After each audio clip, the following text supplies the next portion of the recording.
The billionaire forced her into a fake marriage, but her innocence made him fall for real. Before we explore all the details of this incredible story, tell us where you're following us from, and the time. Subscribe to the channel so you don't miss a thing, and let's embark on this journey together.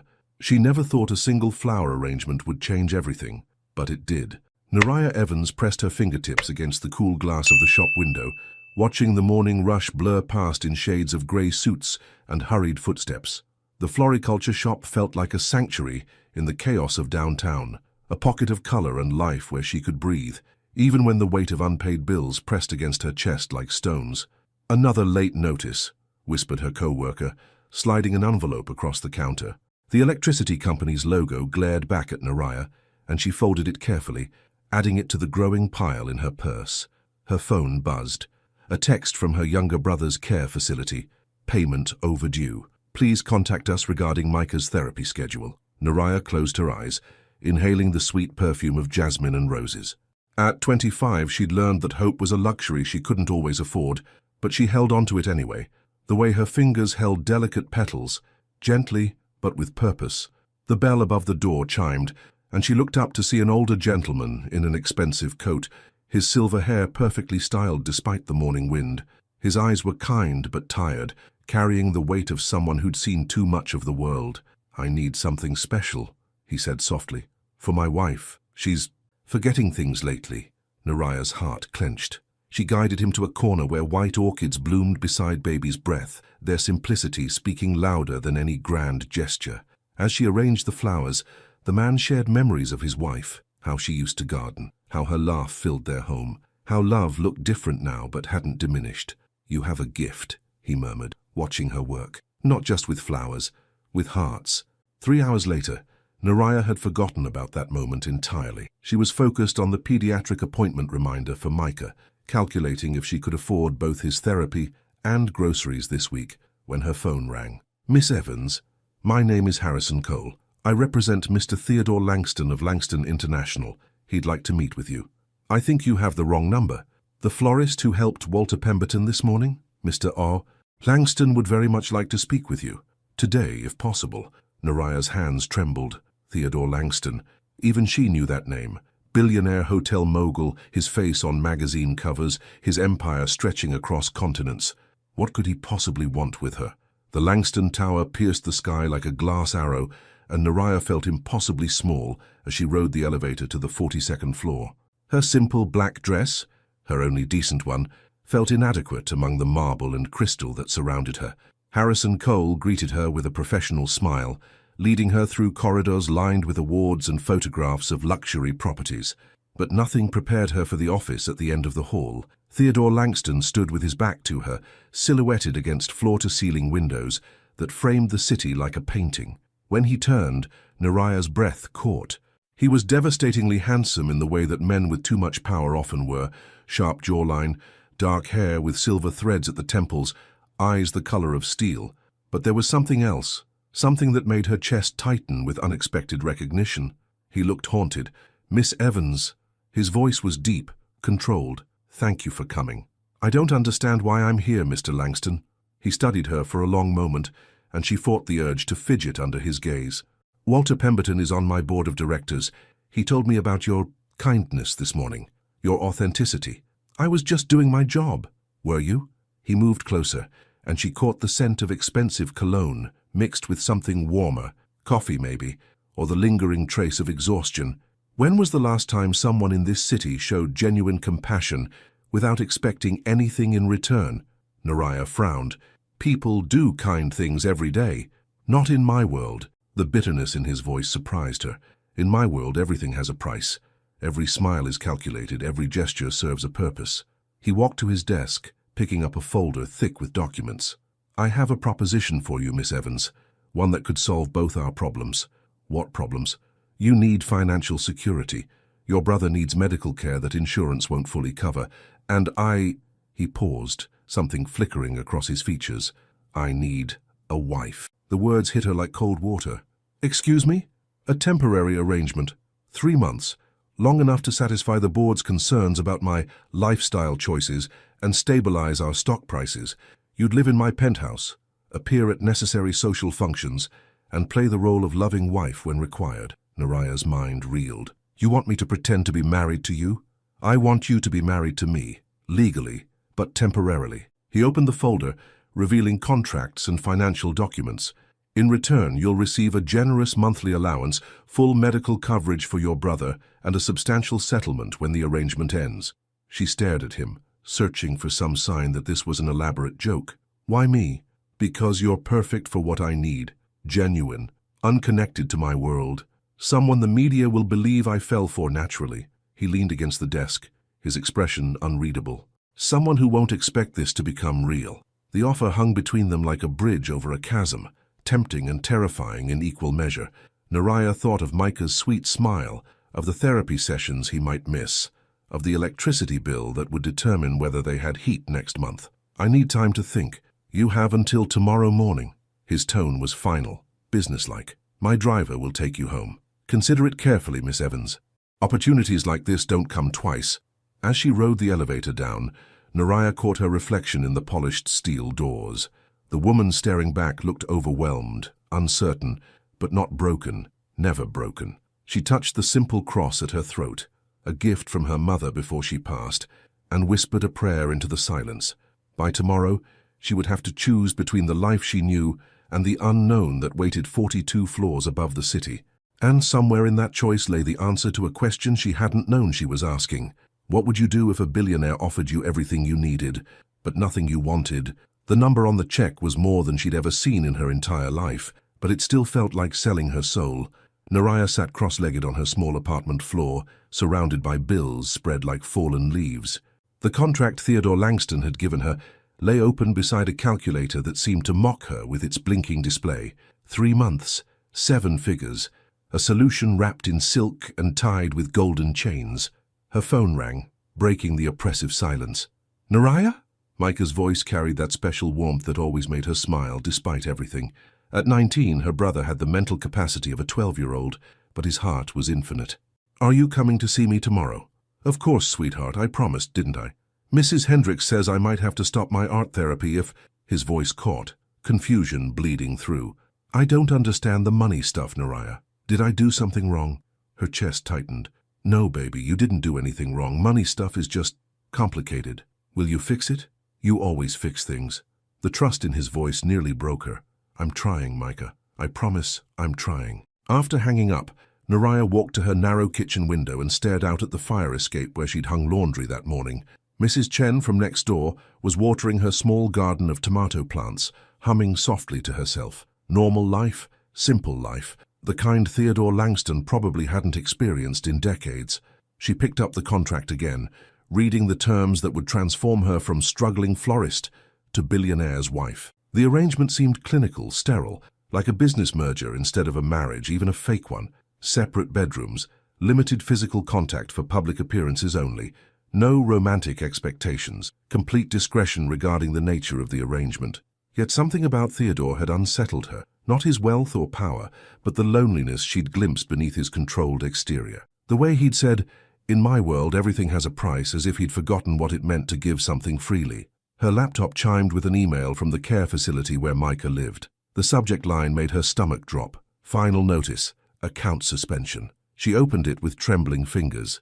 Dear Miss Evans, due to outstanding balances totaling $12,247, we regret to inform you that therapeutic services for Micah Evans will be suspended effective next Friday unless payment arrangements are made immediately. Naraya closed the laptop and pressed her palms against her eyes. $12,000 might as well have been $12 million. She'd already picked up extra shifts at 2 other flower shops, sold her mother's jewelry, and applied for every assistance program that existed. There was nothing left to sacrifice except her pride, and maybe that was exactly what Theodore Langston was offering to buy. The next morning, Naraya stood outside the imposing glass doors of Langston International, the contract folder clutched in her sweaty palm. The security guard who'd been expecting her escorted her to a different elevator this time, one that required a special key card, and carried her to the penthouse level. Mr. Langston is waiting for you in the residential suite, he said politely. 48th floor. When the elevator opened, Naraya stepped into a world that belonged in magazines. Floor-to-ceiling windows offered a panoramic view of the city, while modern furniture in shades of grey and white created an atmosphere of expensive minimalism. Everything was perfect, pristine, and utterly cold. Theodore appeared from what looked like a home office, dressed casually in dark jeans and a navy sweater that made his steel-grey eyes even more intense. Somehow, seeing him outside the corporate setting made him seem more human and more dangerous. "You came back," he observed, noting the folder in her hands. "I have questions." "I expected you would." He gestured toward a seating area near the windows. "Coffee?" "Thank you." She settled onto the impossibly soft sofa, watching him move with quiet efficiency around a kitchen that probably cost more than her annual rent. "Why marriage? Why not just hire an actress to play your girlfriend?" He paused in measuring coffee grounds. "The board wants commitment, stability. Marriage carries legal weight that dating doesn't." He glanced at her over his shoulder. "Besides, actors talk. They have agents, publicists, career ambitions. You have reasons to keep this private." The implication stung even though it was true. "You mean I have more to lose?" "I mean you understand discretion." He brought her coffee in a delicate porcelain cup, sitting across from her with careful distance between them. "Did you read everything?" Naraya nodded, pulling out the pages she'd marked. "The living arrangements. I'd have my own room, but we'd share common areas. Public appearances twice a week, sometimes more for special events. And this," she pointed to a clause that had kept her awake. "Complete availability for the duration of the contract. What does that mean exactly?" "It means for 3 months, being my wife becomes your full-time job. You'll move in here, leave the flower shop, focus entirely on maintaining the illusion." His expression was unreadable. "Is that a problem? I've never not worked. I've been taking care of myself and Micah since I was 18. And now someone else will take care of you both." Temporarily, she set down her coffee cup, the delicate clink echoing in the vast space. "What happens after? When the 3 months end?" "You get the settlement we discussed, enough to secure Micah's care for years and establish whatever life you want." He leaned forward slightly. "No contact between us afterward. Clean break." The finality in his voice should have been reassuring, but it left her feeling strangely hollow. "And if I say no? Then you go back to your flower shop, I find another solution, and we pretend this conversation never happened." He studied her face.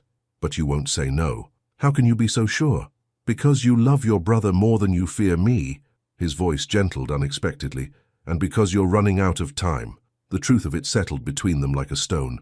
Naraya looked out at the city sprawling below, thinking of Micah's art therapy sessions, of the way his face lit up when he painted, of all the dreams she'd put on hold to keep him safe and happy. She picked up the pen Theodore had placed beside the contract. 3 months, she said quietly. "No extensions, no changes to the terms." "Agreed. And I want to visit Micah twice a week, non-negotiable." "Of course." Her hand hovered over the signature line. "One more thing. I know this is all pretend, but while we're married, even fake married, I won't be disrespected. I won't be treated like an employee or decoration.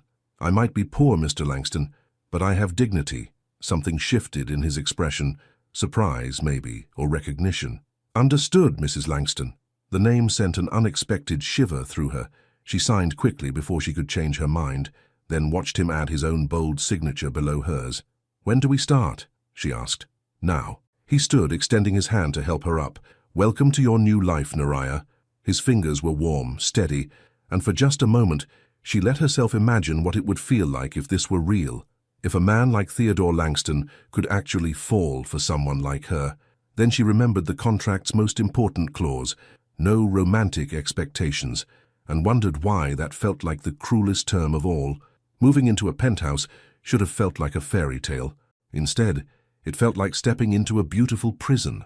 Naraya stood in the doorway of what Theodore had designated as her room, holding a single suitcase that contained everything she owned worth keeping. The space was larger than her entire apartment, with a king-sized bed draped in silk, a walk-in closet that echoed when she stepped inside, and windows that offered a view of the city that took her breath away. It was perfect, cold, empty. "The stylist will be here at 3. Theodore's voice came from behind her, professional and distant. "She'll help you select appropriate clothing for tomorrow's event." Naraya turned to find him leaning against the doorframe, hands in his pockets, watching her with an unreadable expression. In his own space, wearing a simple white button-down with the sleeves rolled up, he looked less like a corporate titan and more like a man. A complicated, guarded man who'd just invited a stranger into his most private sanctuary. "What kind of event?" she asked, setting her suitcase on the pristine bedspread. Charity gala. 500 of the city's most influential people, all watching to see who Theodore Langston married. His smile was sharp, practiced. Our debut as husband and wife. The weight of what she'd agreed to hit her anew. I don't know how to be a billionaire's wife, Theodore. I don't know the rules of your world. Theo, he said quietly, if we're going to convince people we're in love, you should probably call me Theo. The intimacy of his actual name felt strange on her tongue. Theo. She tested it, noticed how his shoulders relaxed slightly at the sound. What if I mess up? What if people see right through this? He stepped into the room and she caught that same scent from yesterday. Expensive cologne mixed with something warmer, more human. You won't. You're naturally gracious, Naraya. Just be yourself. Myself doesn't wear designer gowns or know which fork to use for salad. Then I'll teach you. The offer surprised them both, and for a moment something flickered between them. Not attraction exactly, but recognition. Two people trying to navigate impossible circumstances. Would you like some lunch? I could show you around first. The penthouse tour revealed a man of contradictions. The living spaces were museum-perfect, all clean lines and expensive art, but his home office was lived-in, comfortable, with books stacked on every surface and coffee rings on the desk. The kitchen was state-of-the-art, but clearly used. She could smell garlic and herbs lingering in the air. You cook? She asked, running her fingers along the marble countertop. Surprised, he opened the refrigerator, revealing fresh ingredients rather than take-out containers. I started when I was 12. My parents traveled constantly and the housekeeper was not nurturing. Something in his tone made her look at him more closely. That must have been lonely. He paused in pulling out sandwich fixings, his hands stilling. I survived. Surviving and living aren't the same thing. The words slipped out before she could stop them, and she watched his defenses slam back into place. Sorry, I didn't mean to. It's fine, but his voice had gone cool again. Chicken or turkey? They ate in careful silence, the vast dining room making their quiet conversation feel intimate despite the space between them. Naraya found herself stealing glances at this man who was now legally her husband, wondering what had shaped him into someone who could buy companionship but seemed to have forgotten how to simply connect. Tell me about Micah, Theo said suddenly. The unexpected question warmed her. He's the best person I know. Sweet, funny, sees beauty in everything. She smiled, remembering. After our parents died, everyone said I should put him in a state facility, that I was too young, that it would ruin my life. Her voice grew fierce. But he's not a burden. He's my family. How old were you? 18, he was 12. She pushed lettuce around her plate. I worked 3 jobs the first year, slept in hospital waiting rooms, learned every government program that existed. Worth it, though. Watching him grow, seeing him discover his talents, she looked up to find Theo watching her intently. What? Nothing. Most people would have made different choices. No, most people would have made easier choices. She met his gaze directly. There's a difference. Something shifted in his expression, a crack in that carefully maintained control. Before he could respond, his phone buzzed with an incoming call. Harrison, he answered, his tone immediately businesslike. Yes, I know the Times is asking questions. No, we're not giving interviews yet. A pause. Fine, set up something casual for next week. Coffee shop, maybe. Make it look spontaneous. As he spoke, Naraya wandered to the floor-to-ceiling windows, watching people move like ants on the sidewalks below. Up here, insulated by wealth and height, it was easy to forget there was a real world of struggle and joy and messy, complicated love. They want to do a feature story, Theo said, ending the call. Human interest piece. The billionaire's surprising love story. What will we tell them? The truth, mostly. That we met through your work. That I was immediately taken with your authenticity. He joined her at the window. We'll say it was love at first sight. And you think people will believe that? He was quiet for a long moment. Why wouldn't they? It happens all the time. Does it? To men like you? What's that supposed to mean? She turned to face him, studying the sharp angles of his face, the way he held himself like armor against the world. When was the last time you let yourself feel something real, Theo? Not calculated, not strategic, just real. The question hung between them like a challenge. His jaw tightened, and she thought he might not answer at all. I don't have that luxury, he said finally. Everyone has that luxury. Some people just choose to give it up. Before he could respond, the doorbell chimed through the intercom system. The stylist, arriving early with racks of evening gowns and enough jewelry to stock a boutique. As strangers invaded their temporary sanctuary, Transforming Naraya into someone she barely recognized, she caught Theo watching her in the mirror. For just a moment, his careful mask slipped, and she saw something that made her breath catch. Hunger. Not for her body, but for something deeper. Something she wasn't sure either of them was ready to name. The contract had been clear. No romantic expectations, but no one had warned her about the danger of hope. She'd never felt more beautiful or more terrified in her entire life. And tonight, the whole world would be watching. Naraya barely recognized herself in the floor-length mirror. The emerald silk gown hugged her curves like water, the color bringing out the warmth in her dark skin and making her eyes sparkle. Diamond earrings, borrowed but real, caught the light with every movement. The stylist had transformed her natural curls into an elegant updo that made her neck look graceful, regal. She looked like she belonged in Theo's world. The problem was, she still felt like an imposter. "You're ready," announced the stylist, packing away her arsenal of makeup and hair tools. "Mr. Langston is going to forget how to breathe when he sees you." If only that were true, Naraya thought. If only any of this were true. She found Theo in the living room, adjusting his cufflinks while staring out at the city lights. He'd changed into a perfectly tailored tuxedo that made him look like he'd stepped off the pages of a magazine. Powerful, untouchable, devastatingly handsome. When he turned and saw her, he went completely still. "Naraya." The word came out like a prayer, barely audible.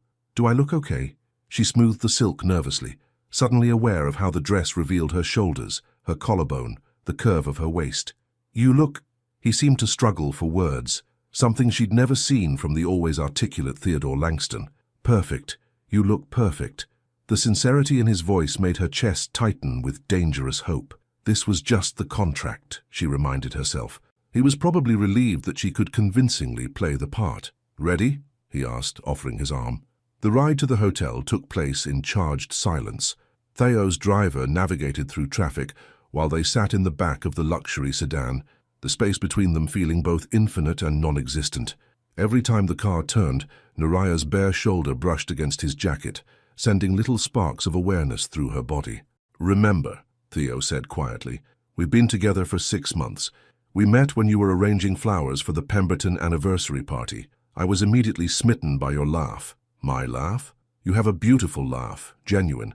It's the first thing I noticed about you." He glanced at her profile in the dim light. "When people ask how I proposed, I'll say it was over dinner at Romano's.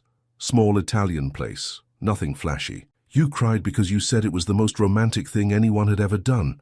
The detail in their fabricated love story was both impressive and heartbreaking.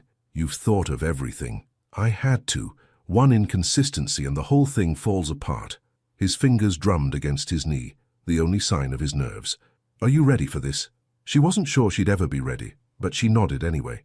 The grand ballroom of the Meridian Hotel sparkled like something from a fairy tale. Crystal chandeliers cast dancing lights across marble floors, while hundreds of elegantly dressed guests mingled beneath soaring ceilings. The moment they walked through the entrance, conversations quieted, heads turned, and Naraya felt the weight of every curious gaze. "Smile," Theo murmured against her ear, his hand warm on the small of her back. "You're madly in love with me, remember?" The irony was, it wasn't as hard to pretend as she'd expected. "Theodore." A woman with silver hair and kind eyes approached them, her smile genuine. "And this must be the mysterious bride we've heard so much about. Eleanor, I'd like you to meet my wife, Naraya." "Naraya, this is Eleanor Richmond. She sits on the hospital board with me." "It's lovely to meet you," Naraya said, accepting the woman's outstretched hand. "Theo's told me so much about the work you do." "Has he now?" Eleanor's eyes twinkled with amusement. "How refreshing to see our Theodore so relaxed. You must be quite special, dear." "She is," Theo said, and something in his tone made Naraya look at him sharply, but his expression was perfectly controlled, giving nothing away. The evening became a blur of introductions, handshakes, and carefully rehearsed responses. Theo never left her side, his hand constantly touching her, at her waist, on her arm, fingers intertwined with hers. To everyone watching, they looked like newlyweds who couldn't bear to be apart. The touching felt natural, too natural. "You're a natural at this," she whispered, during a lull in conversation. "At what?" "Pretending to be in love." Something flickered across his face, too quick for her to interpret. "So are you." During dinner, seated at the head table, Naraya found herself genuinely enjoying conversations with the other guests. She spoke passionately about literacy programs, shared stories about Micah's art, and listened with genuine interest to others' experiences.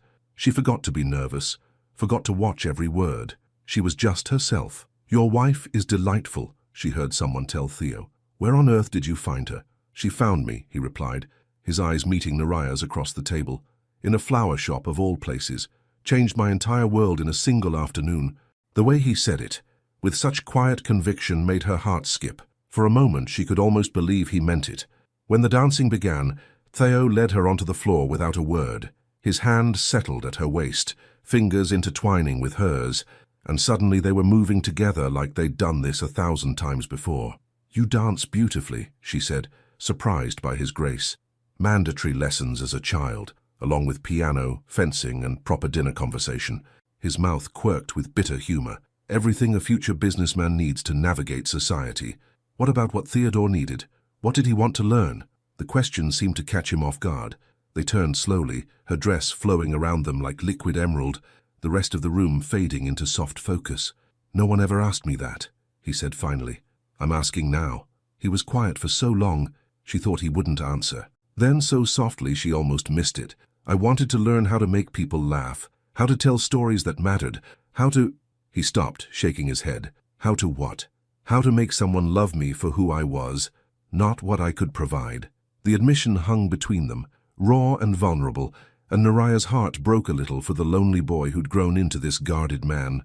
"Theo," she started, but the song was ending and the spell was breaking. As they walked back to their table, Theo's phone buzzed with a text message. He glanced at it and his entire body tensed. "What is it?" she asked. "Photographer from the Tribune. He's been here all night." His jaw tightened. "The photos will be in tomorrow's society pages. The whole city will know about us by morning. Isn't that what we wanted?" "Yes." But he looked like a man walking toward his own execution. "Everything changes now, Naraya. There's no going back." As they said their goodbyes and headed for the exit, she caught their reflection in the hotel's mirrored walls. A beautiful couple, perfectly matched, looking like they belonged together. It was the most convincing lie she'd ever been part of, and the most dangerous truth she'd never expected to discover. Waking up famous was nothing like she'd imagined, and neither was the man bringing her coffee at sunrise. Naraya stirred to the sound of gentle knocking on her bedroom door, sunlight streaming through the floor-to-ceiling windows she'd forgotten to cover. For a disorienting moment, she couldn't remember where she was. The silk sheets, the view of the city, the distant sound of classical music playing somewhere in the penthouse. Then it all came flooding back. The gala, the dancing, the way Theo had looked at her when she'd asked about his childhood dreams. "Come in," she called, sitting up and pulling the covers around herself. Theo appeared in the doorway, already dressed in dark jeans and a grey sweater, carrying a steaming mug that smelled like heaven. He looked different in the morning light, younger somehow, his hair slightly mussed, his usual corporate armor replaced by something more human. "Good morning, Mrs. Langston," he said, offering her the coffee with a small smile. "You made quite an impression last night. Did I embarrass you?" The worry had been nagging at her since she'd woken up. "Embarrass me?" He sat on the edge of her bed, a gesture so casually intimate it made her breath catch. "Naraya, you were magnificent. Eleanor Richmond asked for your number. The hospital board wants to invite you to their next planning meeting, and—" He pulled out his phone, scrolling to something that made him shake his head in amazement. "What?" "3 separate society bloggers called you refreshingly authentic. The Tribune's headline reads, 'Theodore Langston's surprising choice charms high society.'" He looked at her with something that might have been pride. "You did exactly what I hoped you'd do. You were yourself." She sipped the coffee, perfectly made, exactly how she liked it, and wondered when he'd learned her preferences. "So the plan worked?" "Better than I expected." He stood, walking to her windows to give her privacy as she got out of bed and grabbed a robe. "Harrison's been fielding calls all morning. Interview requests, party invitations, magazine features. Everyone wants to know more about the woman who captured Theodore Langston's heart." The irony wasn't lost on either of them. "What happens now?" she asked, joining him at the window. "Now we live like a married couple, at least in public." He turned to face her, and she was struck again by how the morning light softened his sharp edges. "There's a farmer's market in Brooklyn that I thought you might like to see, if you want. We could grab breakfast, walk around, let people see us being normal." The suggestion surprised her. "You want to go to a farmer's market?" "I want you to be comfortable. And I thought, he paused, looking almost shy. I thought it might be nice to do something you'd enjoy. An hour later, they were walking through the bustling Saturday market, Theo looking oddly out of place but somehow perfectly content as Naraya examined heirloom tomatoes and chatted with vendors about seasonal herbs. She'd changed into simple jeans and a flowing top, her hair loose around her shoulders, and he couldn't seem to stop looking at her. "Try this," she said, offering him a sample of honey from a local beekeeper. "It's made with wildflowers."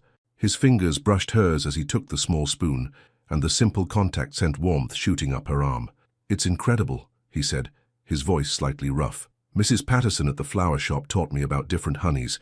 She said they're like wines, each one tells the story of where it came from." She bought a small jar, handling the cash, while Theo watched her interact with the elderly vendor with genuine warmth. "You never asked for the money," he observed as they walked away. "What money?" "Your allowance. The financial arrangements we discussed. Most people would have brought it up by now." She shrugged, pausing to smell lavender at another stall. "I trust you to honor our agreement. Besides, I haven't needed anything yet." She looked up at him curiously. "Is that unusual? In your experience with women?" Something dark flickered across his face. "Very unusual." They found a small cafe with outdoor seating, ordering simple breakfast sandwiches, and sitting across from each other at a weathered wooden table. Around them, families with strollers and couples holding hands created a symphony of ordinary happiness that felt like a foreign language to Theo. "What was your family like?" Naraya asked, watching him people-watch with fascination. "Efficient." The word came out bitter. "My father built the company from nothing, and my mother made sure we looked perfect doing it. Family dinners were business meetings. Vacations were networking opportunities. Love was—" He paused, seeming to search for the right words. "Love was a luxury we couldn't afford." "That sounds lonely." "I didn't know any different." He met her eyes across the small table. "What about you? Before the responsibility, before taking care of Micah, what were you like?" She smiled, remembering. "Loud. I wanted to be a teacher, had this dream of running a literacy program for kids who struggled in school. I used to volunteer at the community center, reading to anyone who'd listen." Her expression grew wistful. "I was going to change the world, one story at a time." "You still could." After— He didn't finish the sentence, but they both knew what he meant. After the contract ended. After they went back to being strangers. Maybe, but she didn't sound convinced. A comfortable silence settled between them, broken only by the sounds of the market and the clink of coffee cups. It felt, Naraya realized with a start, like a real date, like getting to know someone you were genuinely interested in, rather than learning lines for a performance. "Theo," she said suddenly, "last night when you were talking about wanting to learn how to make people love you for who you are, what did you mean?" He was quiet for so long, she thought he wouldn't answer. When he finally spoke, his voice was carefully controlled. "I've had relationships, women who wanted the lifestyle, the status, the access my money provided, but I could never shake the feeling that if I lost everything tomorrow, I'd be alone." He looked directly at her. "I've never been loved for just me." The admission hung between them like a bridge neither was sure they should cross. "I think you're wrong," she said softly. "About what?" "About being unlovable without all the money and power." She leaned forward, her voice earnest. "The man who makes perfect coffee without being asked, who thought to take me somewhere I'd feel comfortable, who learned about honey just because I was interested, that man is worth loving." Something shifted in his expression, a crack in the carefully maintained walls around his heart. For a moment, she thought he might reach across the table, might touch her hand, might say something that would change everything between them. Instead, his phone rang. "Harrison," he answered, his professional mask sliding back into place. "What is it?" Naraya watched him talk, noting how quickly he transformed from the vulnerable man sharing breakfast with her to the controlled businessman handling crisis management. When he hung up, the moment was gone. "Problem?" she asked. "My ex-fiancée just called a press conference," he said grimly. "Apparently she has some things to say about our whirlwind romance." The fairy tale morning shattered around them like glass. "What kind of things?" "The kind that could destroy everything we've built." He stood, already mentally shifting into damage control mode. "We need to go home, now." As they walked back through the market, the easy intimacy of the morning replaced by tension and worry, Naraya couldn't help but wonder, what happened when the past refused to stay buried? And what secrets was Theo still keeping from her? Some storms give you warning. Others destroy everything in their path before you even see them coming. The elevator ride to the penthouse felt endless, tension radiating from Theo like heat from a flame. Naraya watched him pace the small space, his jaw clenched, his hands running through his hair in a gesture she was beginning to recognize as his tell when he was barely holding himself together. "Who is she?" she asked quietly. "Your ex-fiancée, Vivienne Blackthorne." The name came out like poison. "We were engaged for 2 years. The wedding was supposed to be last month." Naraya's stomach dropped. "Last month? Theo, what?" "I ended it." He looked at her directly, his eyes dark with something that might have been regret. 3 weeks before you signed that contract, I called off the wedding." The elevator dinged their arrival, but neither moved immediately. "Why?" she whispered. "Because I couldn't stand the thought of spending my life with someone who saw me as an acquisition rather than a person." His laugh was bitter. "Ironic, considering what I asked you to do." Before she could process the implications of that statement, they were walking into the penthouse to find Harrison Cole waiting with a laptop and several manila folders spread across the dining table. "How bad is it?" Theo asked without preamble. Harrison's expression was grim. "See for yourself." He turned the laptop toward them, and Naraya found herself looking at a news conference from earlier that morning. A stunning woman with platinum blonde hair and cold blue eyes stood behind a podium facing a crowd of reporters. "Vivienne Blackthorne, heiress to the Blackthorne shipping fortune," Harrison explained quietly, "also known for her strategic approach to relationships." On screen, Vivienne began to speak, her voice cultured, precise, and absolutely venomous. "I'm deeply saddened by the reports of Theodore's sudden marriage," she said, dabbing at eyes that showed no signs of actual tears. "While I wish him happiness, I feel compelled to share my concerns about this relationship." Theo's hand found Naraya's back, a protective gesture that felt automatic. "Theodore has been struggling with personal demons for months," Vivienne continued. "His decision to end our engagement came during what I can only describe as a mental health crisis. This impulsive marriage to a complete stranger, someone with no background, no family, no resources of her own, suggests he's still not thinking clearly." Naraya felt the blood drain from her face. Beside her, Theo had gone absolutely still. Furthermore, Vivienne's voice grew sharper.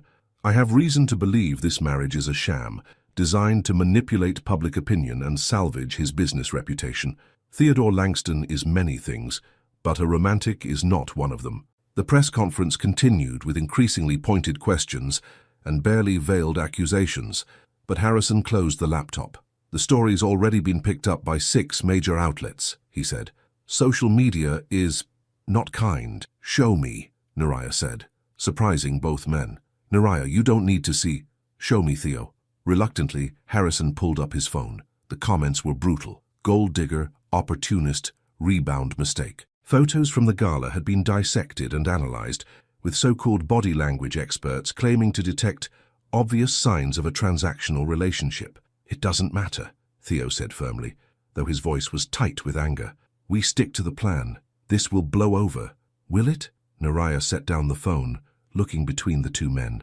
"Because she's not wrong, is she? About the marriage being fake." Harrison shifted uncomfortably. "I should let you two discuss this privately." After he left, the penthouse felt suffocating despite its vast space. Theo poured himself a scotch with shaking hands, while Naraya sank into one of the pristine white chairs. "Tell me about her," she said quietly. "The real story." Theo drained half his glass before answering. "We met at a charity function 5 years ago. She was beautiful, sophisticated, everything I thought I should want in a wife." He laughed bitterly. "Our families approved. The merger of our companies would have created one of the largest hospitality empires in the world. But she was planning the wedding before I'd even properly proposed, choosing flowers, booking venues, sending save the dates." He sat across from her, his expression haunted. "I realized she wasn't marrying me. She was marrying my potential, my assets, my social position." Naraya felt something cold settle in her chest. "And what am I doing? That's different." "Is it?" She leaned forward, studying his face. "You're paying me to play a role, Theo. You chose me because I was safe, remember? Because I wouldn't expect it to become real." "Naraya, she's right about one thing. You're not a romantic. You don't believe in love, at least not for yourself." The realization hurt more than she'd expected. "This morning at the market, I thought, but it was just another performance, wasn't it?" "No." The word came out fierce, desperate. "What happened this morning was real. You were real. Then what happens when the 3 months are up? Do I get discarded like she did?" The question hung between them like a blade. Theo set down his glass, his hands clenching and unclenching. I didn't discard Vivian. I chose honesty over convenience. And what are you choosing with me? Before he could answer, his phone rang again. This time it was a number Naraya didn't recognize. Don't answer it, she said, but he was already accepting the call. Theodore Langston. Even from across the room, she could hear the female voice on the other end, syrupy, sweet, and unmistakably threatening. Hello, darling. Enjoying the press coverage? Theo's entire body went rigid. What do you want, Vivian? To talk, just the two of us, like civilized adults. Her laugh was like breaking glass. I'm in the lobby of your building. Security is being very accommodating. Absolutely not. Oh, but I think you will. Unless you'd prefer I hold my next press conference from your doorstep, I have such interesting stories to tell about our relationship, Theodore, about the things you did, the promises you made, the secrets you keep. Naraya watched his face go ashen. 5 minutes, Vivian continued. That's all I need. Send your little actress away, and we can discuss this like adults.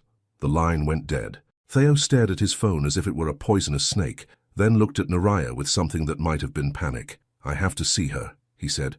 No, you don't. You don't understand. She has information, things that could destroy not just the company, but innocent people who depend on me. He stood, already moving toward the door. I have to handle this. Theo, wait!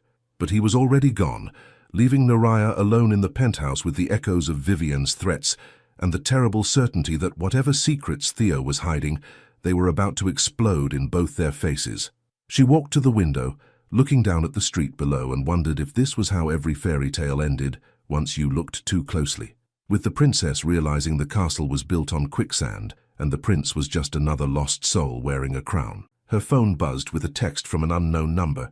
Ask him about the accident. Ask him why he really needs a wife. Ask him what he's so afraid of losing. Naraya's hands trembled as she read the message again.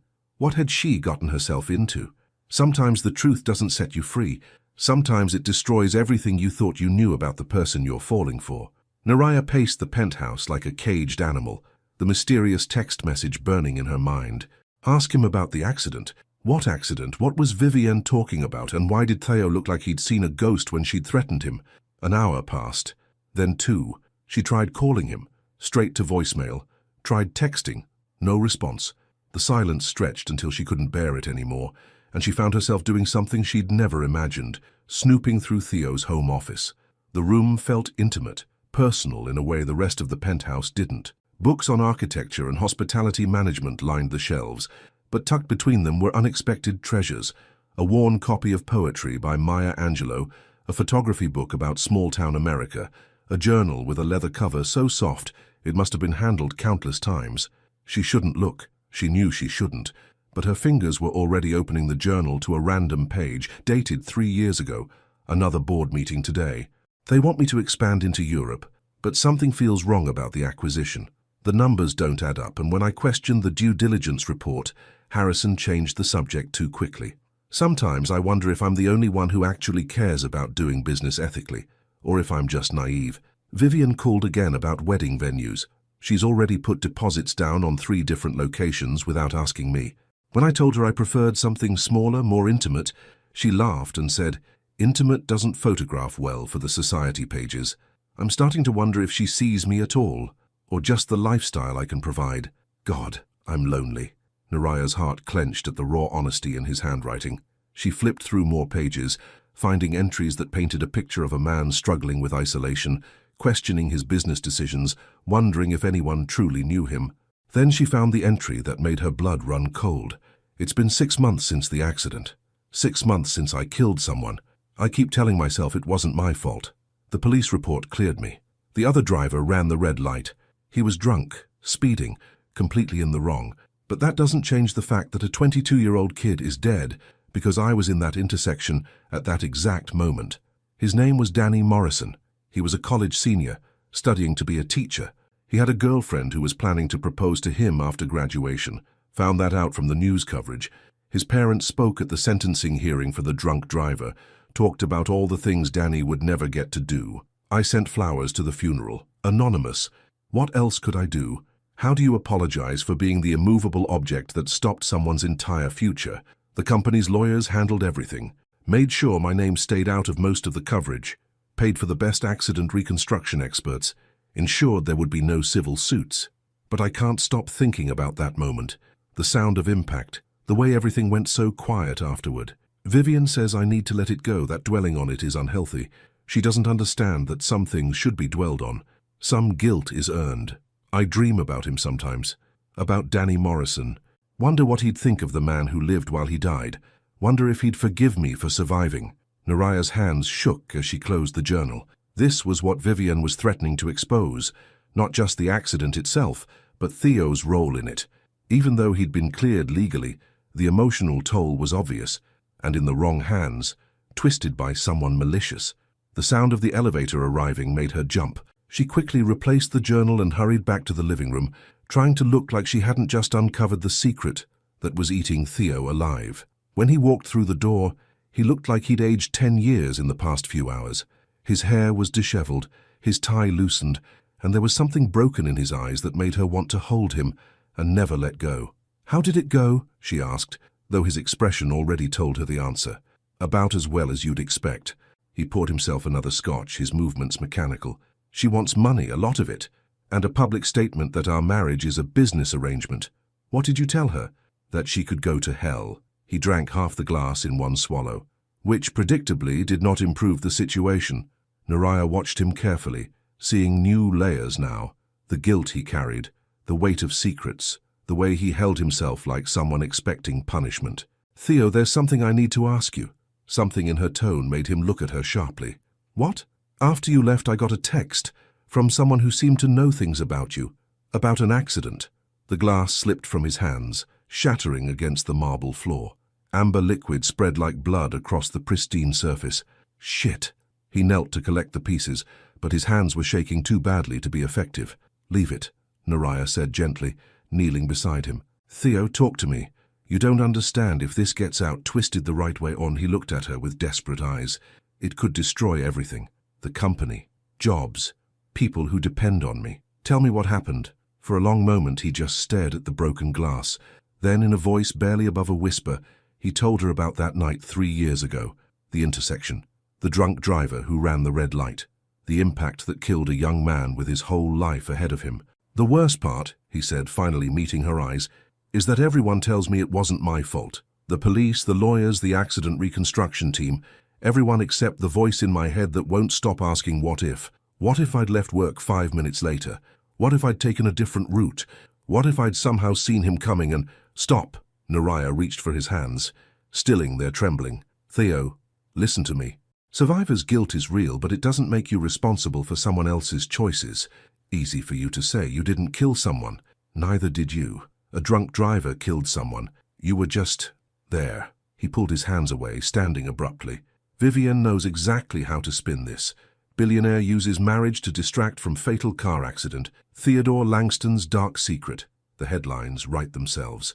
"So we fight back. We tell the truth." "The truth?" He laughed bitterly. "The truth is that I'm exactly what she said I am. Someone who can't form real relationships, who solves problems with money, who's so damaged that I had to hire someone to pretend to love me." The words hit Naraya like a physical blow. "Is that really what you think this is? Still, what else could it be?" But there was uncertainty in his voice, hope and fear warring in his expression. She stood slowly, moving closer to him. "Maybe it started that way.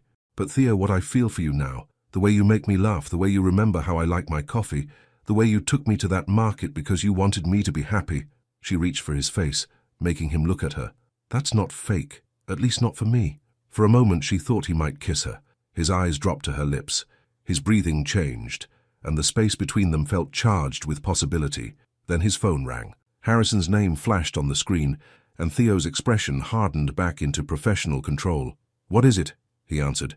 "Turn on Channel 7 News. Now." They rushed to the television, and Naraya's heart sank as she saw the breaking news banner. Exclusive. The real reason behind Theodore Langston's secret marriage. A reporter stood outside the building where Danny Morrison had lived, interviewing his former girlfriend, now a kindergarten teacher with kind eyes and a gentle voice. "Danny would have hated this," she was saying, "using his memory to hurt someone else.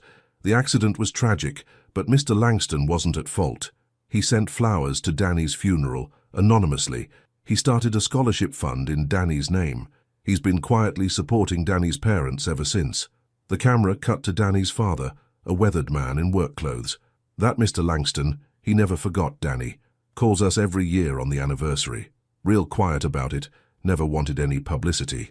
If he's found love with this girl, good for him. Danny would want people to be happy. Naraya looked at Theo in amazement. You've been supporting them, the scholarship fund. He couldn't meet her eyes. It was the least I could do. But you never told anyone. You let the guilt eat at you instead of, because it doesn't matter. The words exploded out of him. Don't you see? It doesn't matter what good I've tried to do. That boy is still dead and I'm still here, and nothing I do will ever change that. She saw it then. The real reason he'd chosen her. Not just because she was safe, but because he didn't believe he deserved real love. Because he'd convinced himself that someone who'd been present at another person's death didn't deserve happiness. Theo, she said softly, you're not responsible for someone else's choices, and you're not disqualified from love because you survived something terrible. This time when he looked at her, there were tears in his eyes. What if you're wrong, he whispered. What if I don't deserve this, any of this?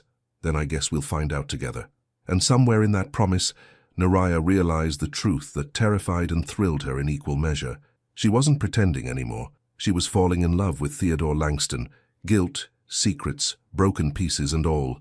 The moment when everything changes is rarely dramatic. Sometimes it's as quiet as a confession whispered in the dark. The penthouse felt different after the news broadcast, lighter somehow, as if the weight of hidden secrets had finally been lifted from its walls. Theo sat on the couch, head in his hands, while Naraya moved around the kitchen making tea, giving him space to process what had just happened. Danny Morrison's family had defended him, publicly. The very people who had every right to hate him had instead shown the world who he really was. Not the cold businessman Vivian painted, but someone who quietly carried guilt and tried to make amends in the shadows. The stock price is already recovering, Harrison's voice came through the speakerphone. Vivian's credibility took a major hit when Danny's girlfriend spoke. The narrative has completely flipped. Good, Theo said quietly. What about Vivian? Radio silence. Her publicist released a statement about respecting the grieving process and withdrawing from public discussion. Translation, she's retreating before this gets worse for her. After Harrison hung up, silence settled over them again. Naraya brought Theo a mug of chamomile tea, settling beside him on the couch with careful distance between them. How do you feel? She asked. He was quiet for a long time, staring into the golden liquid. Exhausted, relieved, terrified. He glanced at her. Confused. About what? About you. About this. He set down the mug, turning to face her fully. About what happens now. The question hung between them, like a bridge neither was sure they should cross. The contract was clear. 1 more month, then they'd part ways with generous compensation and no contact. But the woman sitting beside him wasn't the same person who'd signed those papers, and neither was he. Naraya, he started, then stopped, running a hand through his hair. I need to tell you something. Okay. When I first approached you, I thought I had everything figured out. Find someone genuine but temporary, someone who wouldn't get attached, someone who would take the money and walk away clean. His voice grew quieter. I thought I was protecting both of us from complications. She waited, sensing there was more. But somewhere between the farmer's market and tonight, between watching you charm Eleanor Richmond and seeing you comfort me through the worst crisis of my life, he met her eyes directly. I stopped pretending. Her breath caught. Theo, I know what the contract says, I know what we agreed to, but I need you to know that whatever this is between us, it's real for me now. Has been for days, maybe weeks. He reached for her hand, his fingers intertwining with hers. I'm in love with you, Naraya. Not the role you're playing, not the performance we put on for others, you. The words she'd been hoping and fearing to hear finally spoken aloud. Her heart hammered against her ribs as she processed the magnitude of what he was offering. Not just his feelings, but the vulnerability that came with them. The scared, guilt-ridden workaholic billionaire who doesn't know how to ask for what he wants, she said softly. That's who you think I fell for? Did you? The hope and terror in his voice made her chest ache. Fall for him, I mean. Instead of answering with words, she leaned forward and kissed him. It was soft at first, tentative, like a question being asked. Then his hands found her face, her fingers tangled in his hair, and the kiss deepened into something that tasted like honesty and felt like coming home. When they broke apart, both breathing hard, Naraya rested her forehead against his. "Yes," she whispered, "I fell for him. For you. Completely. Even knowing about Danny? About the accident? Especially knowing about that." She pulled back to look at him directly. "Theo, the way you've carried that guilt, the way you've tried to make amends, it doesn't make you broken. It makes you human. It makes you someone worth loving." This time, when he kissed her, it was with the desperate relief of a man who'd been holding his breath for 3 years and could finally exhale. They made love slowly, carefully, like people discovering something precious they were afraid might break. In the soft light of the bedroom, with the city sprawling below them, they mapped each other's bodies with the reverence of explorers finding new continents. Afterward, as they lay tangled in silk sheets, Naraya traced patterns on Theo's chest while he played with her hair. "What happens now?" she asked, echoing his earlier question. "I don't know," he admitted. "The contract—" "Forget the contract." She propped herself up on her elbow to look at him. "What do you want to happen? I want to wake up next to you tomorrow, and the day after that, and every day for as long as you'll have me." His voice grew stronger with each word. "I want to meet Micah properly as your boyfriend, not your business arrangement. I want to take you to dinner at places that aren't photo opportunities. I want to fight with you about what movie to watch and learn how you take your coffee when you're sick and find out if you snore." She laughed. "I do snore. A little. Perfect. I want to love all of it. All of you. Even the part that comes from poverty, that doesn't understand your world. Especially that part. You keep me grounded, Naraya. You remind me what matters." He pulled her closer. "Besides, I'm pretty sure my world could use more people like you in it." They talked until dawn, making plans and promises, dreaming out loud about a future neither had dared imagine when they'd first shaken hands on a business deal. As sunlight began to stream through the windows, Naraya realized she'd never been happier to break a contract in her life. "There's just one problem," Theo said, his voice heavy with mock seriousness. "What's that?" "We'll have to tell people our love story was fake, that we got married for business reasons." He grinned. "Think anyone will believe us?" Naraya laughed, the sound filling the quiet bedroom with joy. "Probably not. We're terrible actors." "The worst," he agreed, pulling her down for another kiss. Outside, the city was waking up to a new day. Inside the penthouse, two people who'd entered a marriage of convenience were discovering that the best kind of love was the kind that snuck up on you when you weren't looking, the kind that started with a contract and ended with a choice. The kind that made you realize home wasn't a place. It was a person, and sometimes, if you were very lucky, that person was lying right next to you, planning to stay forever. Love is easy in a penthouse with perfect lighting, but real relationships are built in the messy, ordinary moments that nobody photographs. "Naraya!" Micah's voice carried across the recreation room of Sunrise Care Facility, pure joy lighting up his face as he spotted her walking through the door. But when he saw the tall man beside her, his enthusiasm shifted to curious shyness. "Hey, sweetheart." Naraya hugged her brother tight, breathing in the familiar scent of his favorite apple shampoo. "I brought someone I want you to meet." Micah peered around her at Theo, who stood with his hands in his pockets, looking more nervous than she'd ever seen him. The past week since their confession had been a whirlwind of lawyers dissolving contracts, media interviews about their real love story, and quiet moments learning each other's daily rhythms. But this, introducing Theo to the most important person in her life, felt like the biggest step of all.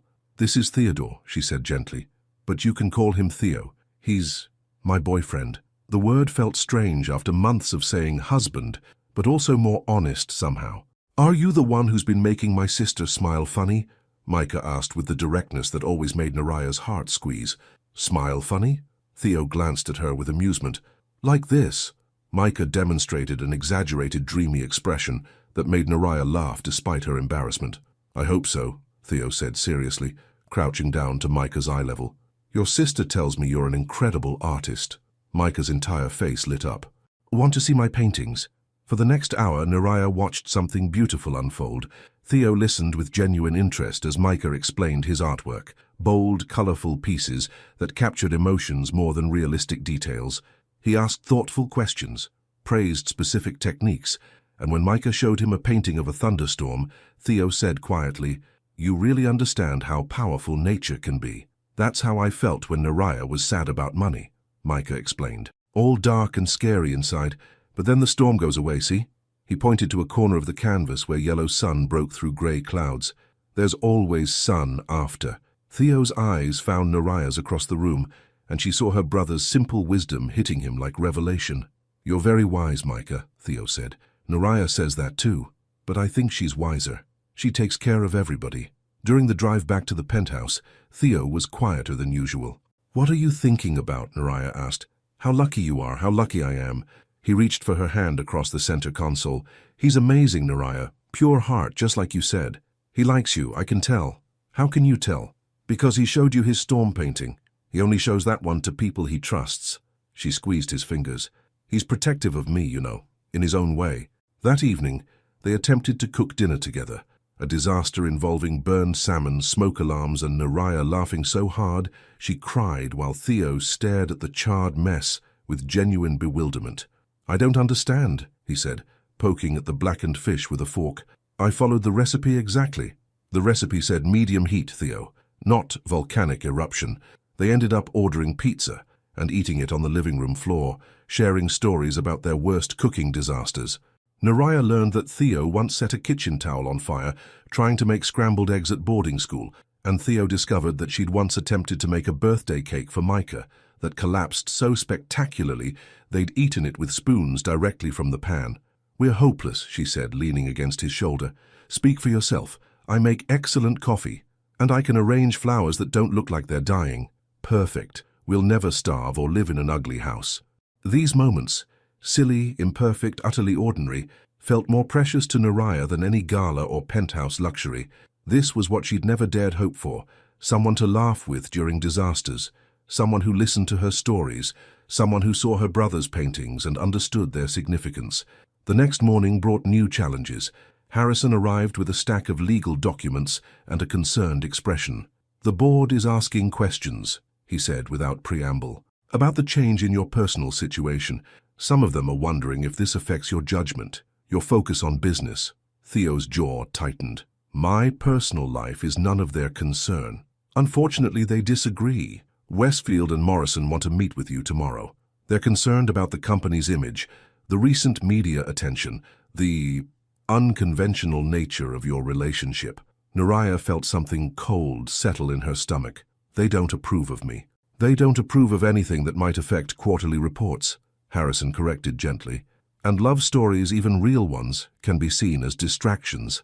After Harrison left, Theo paced the living room like a caged animal.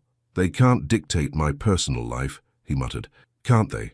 Naraya curled up on the couch, watching him wear a path in the expensive rug. Theo, if being with me hurts your business, don't. He stopped pacing, fixing her with an intense stare. Don't even think about finishing that sentence. But if it comes down to choosing, there is no choice, not anymore. He sat beside her, taking her hands in his. Naraya, listen to me. I spent years building a company, accumulating wealth, gaining respect from people who measure worth in profit margins. And for what? So I could be surrounded by luxury while feeling completely empty inside. His thumbs traced circles on her palms, grounding them both. You changed that. Not the fake marriage, not the contract. You. The way you make me laugh, the way you see beauty in small things, the way you love your brother unconditionally. His voice grew fierce. I'm not giving that up for a boardroom full of men who've never experienced real connection in their lives. What if they force you out? Then I'll build something new, something better. He lifted her hands to his lips, pressing gentle kisses to her knuckles. I've been thinking about it, actually. That literacy program you mentioned, the one you dreamed about before life got complicated? Her heart skipped. What about it? What if we started it together? Your passion for education, my business experience, and enough funding to actually make a difference. His eyes lit up with possibility. We could help kids like Danny Morrison, kids who need someone to believe in them. The idea was beautiful and terrifying and absolutely perfect. You'd do that? Leave everything you've built? I wouldn't be leaving everything, he said softly. I'd be taking the most important thing with me. Outside the penthouse windows, the city hummed with its usual energy. Millions of people chasing success, accumulating things, building walls around their hearts. Inside, two people who'd started with a business arrangement were discovering that the best deals were the ones you made with your soul. Tomorrow would bring boardroom battles and difficult decisions, but tonight They had pizza crumbs on the carpet, plans for a future neither had imagined, and the kind of love that made everything else feel like just details. The biggest decisions of your life rarely come with clear answers, but sometimes the heart knows exactly what it needs to do. The boardroom on the 41st floor felt like a courtroom, with Theo sitting across from 12 men in expensive suits who held his professional future in their hands. Naraya watched from the reception area through glass walls, her stomach twisted in knots as she saw the tension in his shoulders, the controlled fury in his posture. She couldn't hear the words, but she could read the body language. Accusatory gestures, pointed questions, Theo's jaw tightening with each exchange. Harrison emerged from the meeting looking grim. "How bad is it?" she asked. "They're giving him an ultimatum." He loosened his tie, stress radiating from every line of his body. "End the relationship and focus entirely on business, or they'll call for a vote of no confidence." Can they do that? Legally? Yes. The board has the power to remove a CEO if they believe he's no longer acting in the company's best interests. Harrison sat heavily in the chair beside her. "They're using the media attention, the unconventional circumstances of your marriage, even the timing of everything as evidence that he's become distracted." Through the glass, Naraya watched Theo stand abruptly, his hands flat on the conference table as he leaned forward to address the room. Whatever he said made several board members shift uncomfortably. What happens if they vote him out? He loses control of the company his father built, loses his position, his influence, probably most of his wealth. Harrison's voice was quiet. Everything he's worked for his entire adult life. The meeting dragged on for another hour. When it finally ended, the board members filed out without making eye contact with anyone. Theo emerged last. His face a mask of controlled calm that Naraya was learning meant he was holding himself together by sheer willpower. "We need to go home," he said simply. The ride up to the penthouse was silent. Once inside, Theo poured himself a scotch with steady hands, though Naraya noticed he didn't drink it. "Tell me," she said. "They want an answer by tomorrow morning." His voice was perfectly level, businesslike. "Either I commit fully to the company, which means ending our relationship and focusing solely on corporate growth, or they'll vote me out at the emergency board meeting next week." "What did you tell them?" "That I'd consider their proposal." The words hit her like ice water. "Consider it." "Naraya!" "No." She stood up from the couch, anger and hurt swirling in her chest. "I see what this is. When push came to shove, when you actually had to choose, you're considering your options. It's not that simple, isn't it?" She laughed, but there was no humor in it. "Theo, this is the same pattern, the same safe, calculated decision-making that's ruled your entire life. When things get complicated, when real emotions are involved, you retreat into business mode. This company employs 15,000 people, Naraya. If I lose control, if the board brings in someone else, those jobs could disappear. Real families, real lives. And what about our real life?" The question came out fiercer than she'd intended. "What about what we've built together? What about Micah and the literacy program and all those plans we made? I'm trying to find a way to save both." "You can't have both." The words exploded out of her. "Sometimes life forces you to choose, Theo. Sometimes you have to decide what matters most." He set down his untouched scotch, running both hands through his hair. "You don't understand the responsibility I carry." "I understand responsibility better than anyone. I've been taking care of Micah since I was 18, remember? I've sacrificed and struggled and made impossible choices." Her voice broke slightly. "But I also understand that real love, the kind we have, doesn't come with guarantees. It requires risk. What if I choose you and everything falls apart? What if I lose the company and can't provide—" "Stop!" She moved closer to him, her voice gentling. "Theo, listen to yourself. You're still thinking like someone who believes love has to be bought and paid for, because that's all I've ever known. But it's not all you know anymore." She reached for his face, making him look at her. "You know what it feels like to be chosen for who you are, not what you can provide.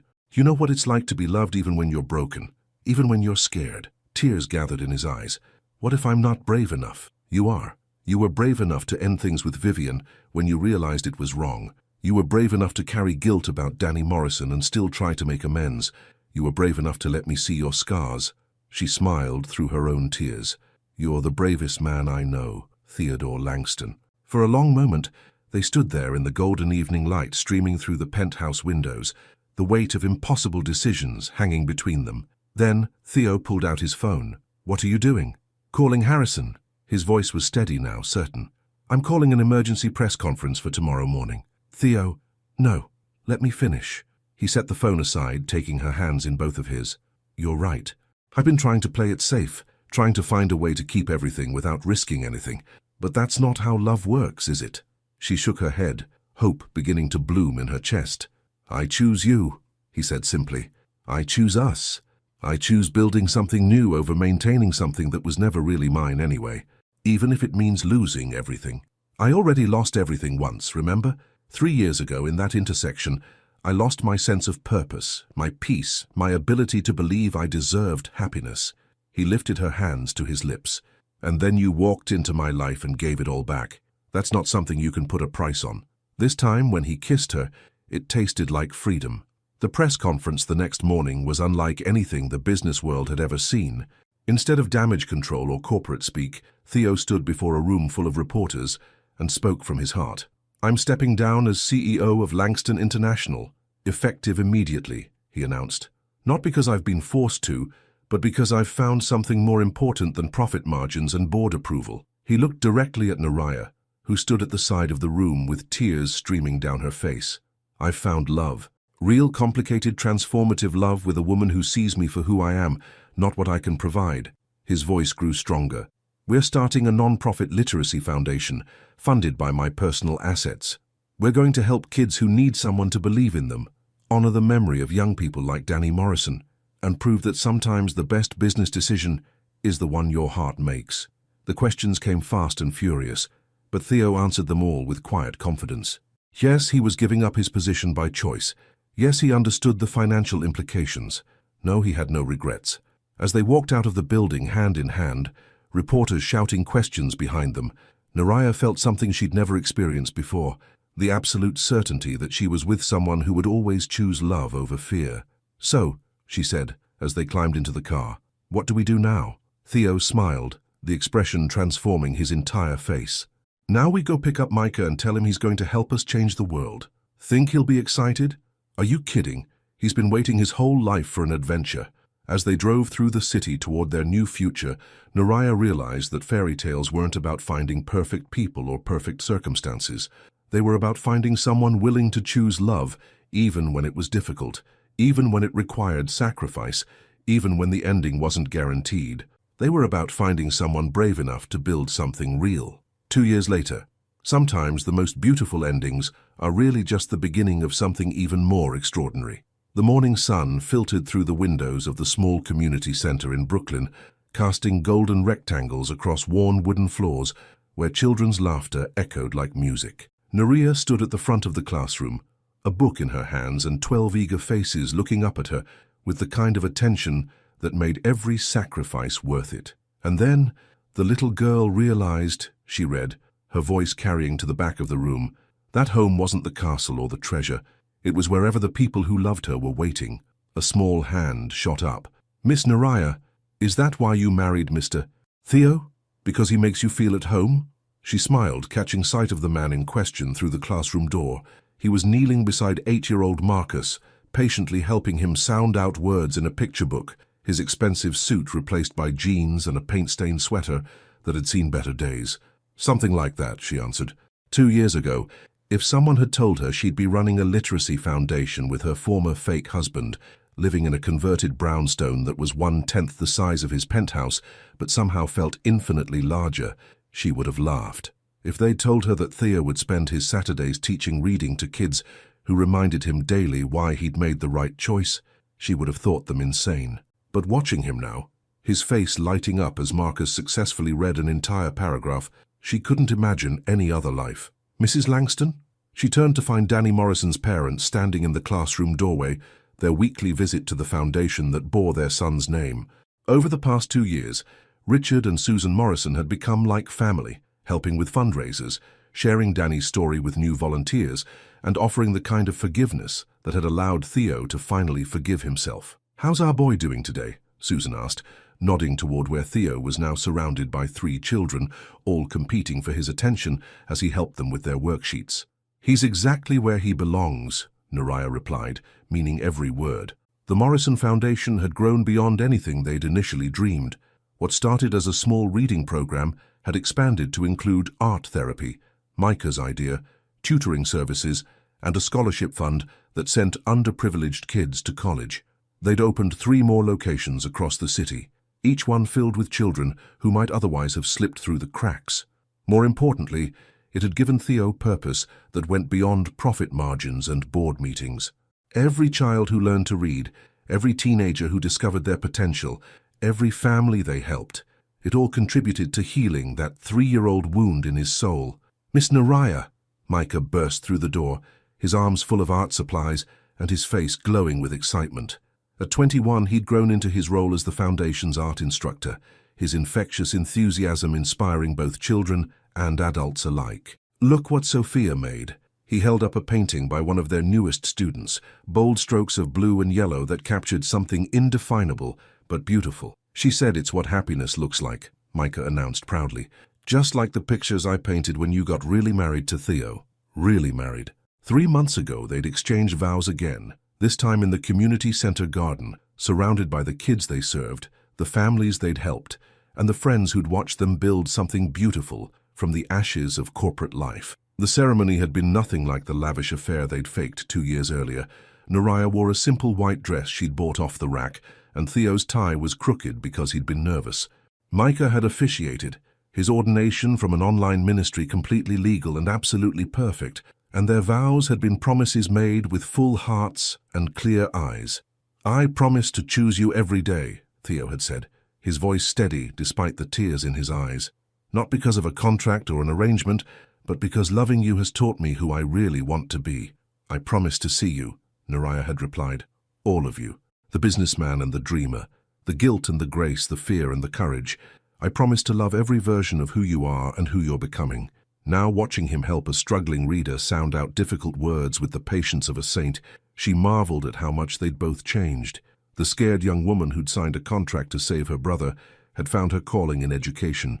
The lonely billionaire who'd hired a pretend wife had discovered that the best kind of wealth was measured in lives touched and hearts healed. Naraya. Theo appeared beside her, paint smudged on his cheek and pure contentment in his expression. "The Hendersons are here for their son's evaluation." The Hendersons, an immigrant family whose 8-year-old son was struggling with dyslexia. They'd come to the Foundation 3 months ago, desperate for help they couldn't afford. Now little Carlos was reading at grade level and dreaming of becoming a teacher himself. "I'll be right there," she said, then stood on her tiptoes to wipe the paint from his face. "You've got a little—" "Thanks." He caught her hand, pressing a quick kiss to her palm. Such a small gesture, but it still made her heart skip after all this time. As she walked toward the conference room, Naraya caught her reflection in the hallway mirror. She looked older, maybe, laugh lines more pronounced and hair often escaping whatever style she'd attempted that morning. But she also looked settled, content, like someone who'd found her place in the world. The meeting with the Hendersons went well. Carlos qualified for their advanced program, and his parents cried with relief as they signed the enrollment forms. Afterward, as the center began to empty for the day, Naraya found herself in their small office, updating files and thinking about the children they'd helped, the families they'd served, the lives that had been changed. "Penny for your thoughts?" Theo's voice came from the doorway. "Just thinking about how far we've come." She looked up to find him leaning against the frame, tie loosened, sleeves rolled up, looking more handsome than he had in any of those expensive suits. "Do you ever miss it? The corporate world, the power, the money?" He was quiet for a moment, considering the question seriously. "I miss the certainty sometimes," he said finally, knowing exactly what was expected, having clear metrics for success. He moved into the office, settling into the chair across from her desk. "But I don't miss feeling empty. I don't miss wondering if anyone would care about me if I lost everything. And now you know. Now I know that everything I thought mattered was just noise." He reached across the desk to take her hand. "You, Micah, these kids, this work, this is what matters. This is what lasts." Through the window, they could see the community garden, where local families grew vegetables and children learned about responsibility by caring for growing things. Beyond that, the city stretched toward the horizon, full of people chasing success and accumulating possessions and forgetting what it meant to be truly wealthy. "I have a surprise for you," Theo said, pulling an envelope from his jacket pocket. "What kind of surprise?" "The kind that might make you cry," he grinned. "Good tears, I hope." She opened the envelope to find a letter from the Department of Education, official seals and formal language that took her a moment to parse. When she understood what she was reading, her hands began to shake. Theo, this is a federal grant for $2 million to expand the foundation nationwide. They want to use our model in 20 cities. His voice was soft with pride and amazement. We did this, Naraya. We built something that matters. She was crying now, good tears just as he'd predicted, overwhelmed by the magnitude of what they'd accomplished and the possibilities stretching ahead of them. Danny Morrison would be proud, she whispered. I think so too. Later that evening, they sat on the fire escape outside their brownstone apartment, sharing Chinese takeout and watching the sunset paint the sky in shades of gold and rose. Micah was inside, video calling his girlfriend, a sweet art teacher he'd met at a foundation fundraiser who saw past his limitations to the beautiful soul underneath. Do you think we would have found each other if it hadn't been for the contract? Naraya asked, curled against Theo's side. I don't know, he answered honestly. I was so closed off, so convinced that love was just another business transaction. You might have walked right past me in a coffee shop and I would have been too afraid to say hello. But we did find each other. We did. And maybe that's the real miracle. Not that we fell in love, but that we had the courage to choose it over everything else. As the stars began to appear in the darkening sky, Naraya thought about the girl who'd signed a contract 2 years ago, desperate and scared and convinced that love was a luxury she couldn't afford. That girl had no idea that agreeing to pretend to love Theodore Langston would teach her what real love actually looked like. It looked like choosing someone every day, even when it was hard. It looked like building dreams together instead of alone. It looked like taking the broken pieces of 2 different lives and creating something beautiful from the fragments. It looked like home. I love you, Theodore Langston, she said into the warm evening air. I love you too, Naraya Evans Langston, he replied, and the sound of her real name, her chosen name, still made her smile. Somewhere in the distance, the city hummed with its endless energy. But here on a fire escape in Brooklyn, 2 people who'd learned that the best contracts were written by the heart sat in perfect contentment, watching the stars come out and knowing they'd found everything they'd ever need. The fairy tale was complete, but the love story, the real one, was just beginning. Sometimes the greatest love stories start with the worst reasons, but they always end with the choice to stay, to grow, and to build something beautiful together. What kind of love story would you write if you had the courage to tear up every contract and follow your heart instead? Your participation in the channel is very important. Please leave your opinion in the comments. Thank you so much for watching until the end. If you enjoyed this story, don't forget to subscribe to the channel, leave a like, and comment your thoughts. Your participation is very important to us. See you next time.